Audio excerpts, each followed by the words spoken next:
Hello guys, या तो कैसे हो आप सभी। उम्मीद करता हूँ अच्छे ही होंगे।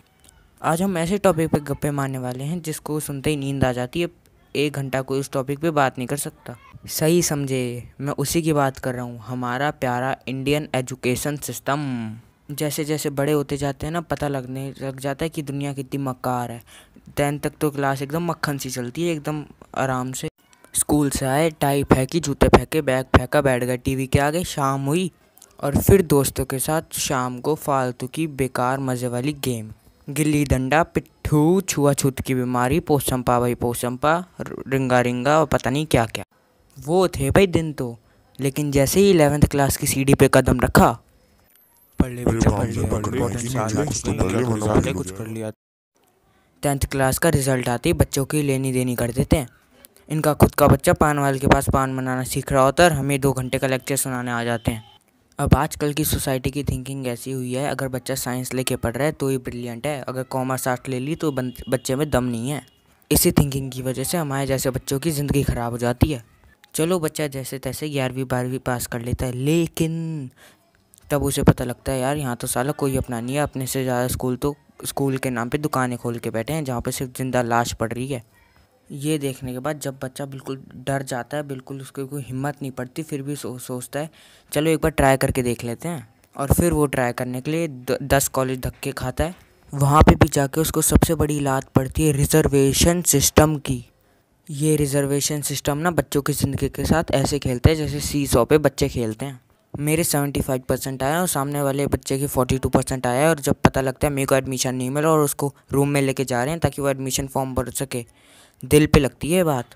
एक बार तो ये बात दिमाग में आ जाती है कि साला यार मैं कहाँ पैदा हो गया। मोस्टली बच्चे तो इतने डर जाते हैं कि उनके पास एक ही रास्ता रह जाता है, सुसाइड। मैं तो देखो मेरे पॉइंट ऑफ व्यू से बता रहा हूँ कि ये सारे बच्चे एकदम कायर हैं, क्योंकि सुसाइड करना किसी भी प्रॉब्लम का हल नहीं होता।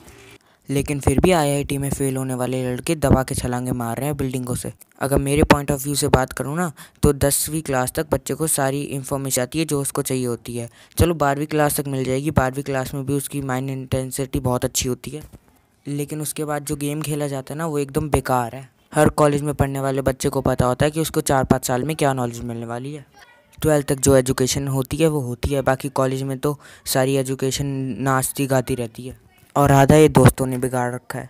कॉलेज में 100% में से सिर्फ 5% बच्चे होते हैं जो पास होकर अच्छी डिग्री ले पाते हैं, वरना बाकी 95% सारे सड़कों पे घूम रहे, तुमको बताने की ज़रूरत ही नहीं है। हमारे यहाँ पे एजुकेशन का मतलब सिर्फ इतना है कि सब स्कूल कॉलेजेस को अपना सिलेबस पूरा करवाना है, साल में 2-3 बार टेस्ट ले लेने हैं, रिवीजन करवा देने हैं, असाइनमेंट दे देने हैं, बस बात ख़त्म। पेरेंट्स बच्चों को स्कूल भेज के सोचते हैं चलो अब हमारा बच्चा स्कूल गया, अब सब सीख जाएगा, खाना पीना कैसे चल रहा है, दुनिया कैसे चल रही है, दुनिया में रहना कैसे है। बच्चे 12th क्लास पढ़ के बाहर आ जाते हैं, लेकिन उनको इतना नहीं पता होता कि वोट कहाँ से डलना है, लाइसेंस कहाँ पे बनेगा, राशन कार्ड कहाँ पे बनेगा, कौन कौन से डॉक्यूमेंट ज़्यादा ज़रूरी होते हैं, ज़मीन खरीद रहे हो तो किस किस बातों का ध्यान रखना है। अगर कोई टीचर ये सब सिखाने की कोशिश भी करता है तो उसके सामने सबसे बड़ी प्रॉब्लम आ जाती है, सर जी आपको तो सिलेबस भी करवाना है, 2 महीने बाकी हैं बस। अगर वो टीचर करवाने में फ़ेल हुआ तो स्कूल वाले कॉलेज वाले लात मार के उसको बाहर फेंक देते हैं टीचर को। उसको ये सारी बातें बाहर घूमने से, दोस्तों के साथ बैठने से, या फिर उनके पेरेंट्स सब जाए तो उनको मिलती है।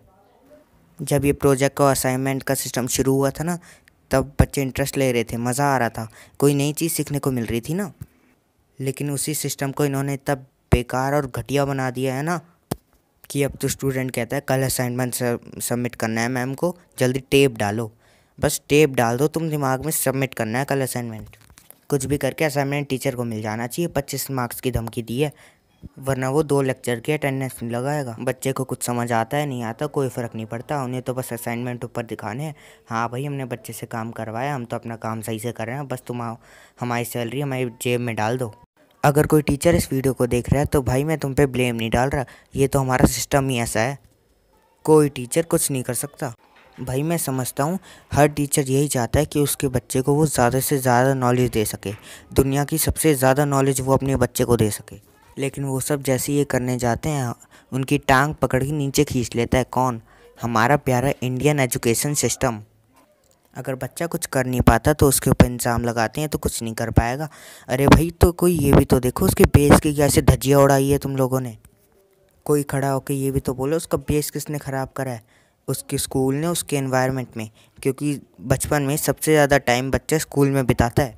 जिस हिसाब से हमारी एजुकेशन चल रही है ना, उस हिसाब से हमारा इंडियन का यूथ बहुत खतरे में है।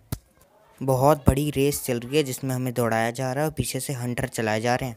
बच्चे को उसकी उम्र से कंपेयर करा जाता है, अबे तू 15 साल का हो गया, कर ले कुछ। तू 25 साल का हो गया, तू कुछ कर ले, कुछ नहीं कर पाता। भाई कोई ये भी तो देखो, उसने पहले के 12-15 साल कितने प्रेशर में बिताए हैं, कितने मुश्किल से बिताए हैं।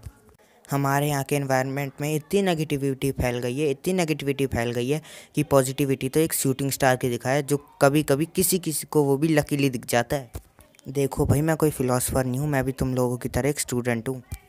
मैं बस अपना एक्सपीरियंस शेयर कर रहा हूँ। अगर कोई टीचर इसको अभी भी देख रहा है तो मैं फिर से बता रहा हूँ कि ये कोई मैं ब्लेम नहीं कर रहा हूँ।